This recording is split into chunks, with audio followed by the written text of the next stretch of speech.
CMR shopping mall మన height Nagar లో భాగ్యలతా కమాన్ పక్కన ఫిబ్రవరి 29న ప్రముఖ సినీ తారలచే గొప్ప ప్రారంభం. పాల సేకరణలో కూడా ఇంతకు ముందు జరగని విధంగా ఈ 57 నెలల కాలంలోనే ప్రతి లీటర్ పైన రైతన్నలకు 10 రూపాయల నుంచి 22 రూపాయల వరకు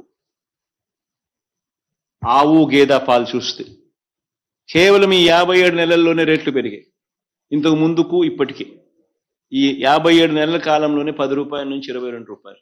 కారణం పాల వెల్లువ అనే కార్యక్రమం రాష్ట్ర ప్రభుత్వం మనం చేయడం, అమూల్ లాంటి సంస్థను తీసుకుని రావడం, సహకార రంగంలోనే దేశంలోనే అతిపెద్ద సంస్థ అయిన అమూల్ను రంగప్రవేశం చేయించడం, తద్వారా లోకల్గా కాంపిటీషన్ క్రియేట్ చేయడం, తద్వారా రేట్లు వీళ్ళు పెంచారు కాబట్టి మిగిలిన వాళ్ళు కూడా పెంచక తప్పని పరిస్థితిలో రేట్లు పెరగడం, ఇవన్నీ కూడా జరిగింది కూడా కేవలం ఈ 57 నెలల కాలంలోనే జరిగింది. ఇంకో గొప్ప మార్పు కూడా జరిగింది.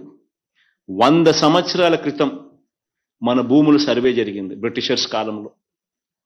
ఎక్కడైనా గొడవలు ఎక్కడైనా కూడా రికార్డులన్నీ కూడా అప్డేట్ కాకుండా ఉండడం, సబ్ డివిజన్స్ జరగకపోవడం, సర్వేలు చేయకపోవడం, ఇవన్నిటితో ప్రతి గ్రామంలోనూ కూడా డిస్ప్యూట్స్.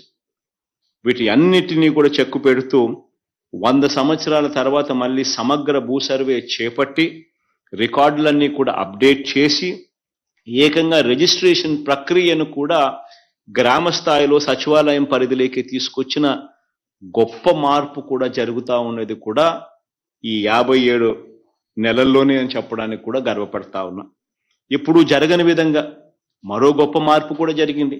దాదాపుగా 34,72,000 ఎకరాల మీద పూర్తి హక్కులను వారికి కల్పిస్తూ రైతన్నలకు కానీ పేదలకు కానీ భూ యజమానుల చేతుల్లో 34 లక్షల ఎకరాలకు సంబంధించి అసైన్డ్ భూముల మీద పూర్తి హక్కులు వారికి కల్పిస్తూ ఏకంగా చట్టాలలో మార్పులు తీసుకొని వచ్చి వారికి కల్పించే కార్యక్రమం చేస్తూ ఉన్నాం.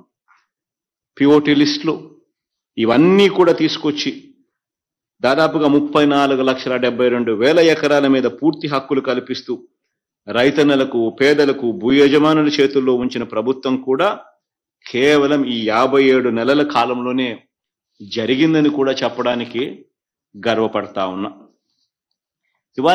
ఇవన్నీ కూడా ఎందుకు నేను చెప్పాల్సి వస్తూ ఉంది అని అంటే, ఒకసారి గతానికి ఇప్పటికీ మధ్య తేడాను గమనించమని చెప్పి దాదాపుగా, ఎందుకనంటే ఈ వీడియో కాన్ఫరెన్స్ ఈ వీసీ ద్వారా కలెక్టర్ల కార్యాలయాలు మాత్రమే కాదు కనెక్ట్ అయి ఉన్నాయి. ప్రతి ఆర్బీకే కూడా గ్రామంలో ఉన్న ప్రతి ఆర్బీకే కూడా కనెక్ట్ అయి ఉంది. కాబట్టి గ్రామాల్లో ఉన్న ప్రతి రైతన్న కూడా ఈ కార్యక్రమంలో పాలుపంచుకుంటా ఉన్నాడు. కాబట్టి వాళ్ళందరికీ కూడా ఈ విషయాలన్నీ తెలియాల్సిన అవసరం ఉంది. కాబట్టి ఈ కార్యక్రమం ద్వారా అందరికీ కూడా తెలియజెప్పే ఒక గొప్ప కార్యక్రమాన్ని కూడా చేస్తా ఉన్నాం.